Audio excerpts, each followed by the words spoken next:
Pregnancy में intimate होने को लेकर आज भी कई तरह की बातें और मिथ सुनने को मिलते हैं। घर के बड़े अक्सर इसे प्रेगनेंसी के दौरान अवॉइड करने की सलाह देते हैं। कई एक्सपर्ट्स भी यही एडवाइस करते हैं, जबकि कुछ डॉक्टर्स के अकॉर्डिंगली अगर प्रेगनेंसी नॉर्मल है और कोई कॉम्प्लिकेशंस नहीं है तो सेक्स आमतौर पर सेफ माना जाता है। लेकिन यहाँ सबसे बड़ा सवाल ये भी खड़ा होता है कि क्या प्रेगनेंसी में इंटीमेट होने से नॉर्मल डिलीवरी के चांसेस बढ़ सकते हैं। बहुत लोगों के मुंह से सुना भी होगा आपने ये बात। कुछ एक्सपर्ट्स मानते हैं कि प्रेगनेंसी के दौरान सेक्सुअली एक्टिव होने से, खासकर आखिरी दिनों में लेबर शुरू होने की प्रक्रिया में कुछ भूमिका निभा सकती हैं। इसके पीछे सीमेन में मौजूद प्रोस्टाग्लैंडिन्स और ऑर्गेज्म के दौरान होने वाले यूट्राइन कॉन्ट्रैक्शंस जैसी वजहें बताई जाती हैं।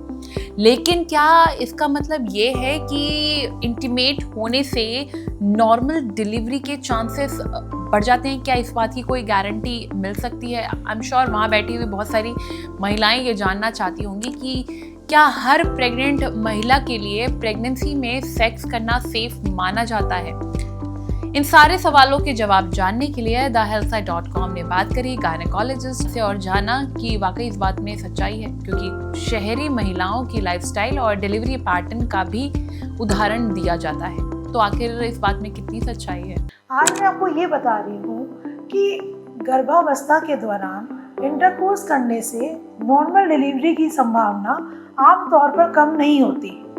अगर हमारी प्रेगनेंसी नॉर्मल है और कोई उसमें हाई रिस्क फैक्टर नहीं है, कोई खतरे वाली बात नहीं है, तो हम कर सकते हैं। लेकिन शुरू के 3 महीने और आखिरी के 3 महीने में खतरे वाली बात नहीं है, तो हम कर सकते हैं। लेकिन शुरू के 3 महीने और आखिरी के 3 महीने में हमें इंटरकोर्स अवॉइड करना चाहिए।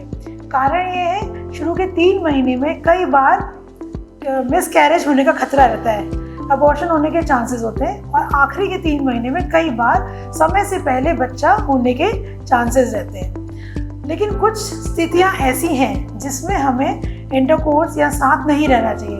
अगर हमारा प्लेसेंटा नीचे है, जैसे प्लेसेंटा प्रीविया बोलते हैं, या हमें बीच बीच में प्रेगनेंसी के दौरान कभी कभार कोई दाग धब्बा जाने की शिकायत हो, या कभी हमें बीच में नीचे के पेट के नीचे स्तर में कभी दर्द रहता हो, या कभी हमें प्री टर्म लेबर पेन्स होने के चांसेस हो, कभी कभार पानी अगर हमें नीचे से जाने लगे, तो ऐसी स्थिति में भी हमें इंटरकोर्स नहीं करना चाहिए। इन कंडीशन में हमें इंटरकोर्स नहीं करना चाहिए। अगर हमें कभी कोई सर्विक्स बच्चेदानी का मुंह जिसे बोलते हैं, उसमें कभी कोई सर्जरी हुई हो या भी उसका कभी कोई ऑपरेशन हुआ हो, तो उस स्थिति में भी हमें इंटरकोर्स नहीं करना चाहिए। अगर प्रेगनेंसी नॉर्मल है तो सामान्य इंटरकोर्स करने से नॉर्मल डिलीवरी की संभावना बनी रहती है। और हमें प्रेगनेंसी में कभी भी इस तरीके की कोई परेशानी आए कि नीचे से पानी जाए, खून जाए, या निचले हिस्से में दर्द हो, डॉक्टर से सलाह लेनी चाहिए। आई एम श्योर अगर कुछ रह गया तो प्लीज़ आप हमें कमेंट करके अपने सवाल डेफिनेटली पूछ सकते हैं। और इस वीडियो को लेकर आपकी कोई ओपिनियन है, कोई राय है, तो प्लीज़ कमेंट करके ज़रूर बताएं।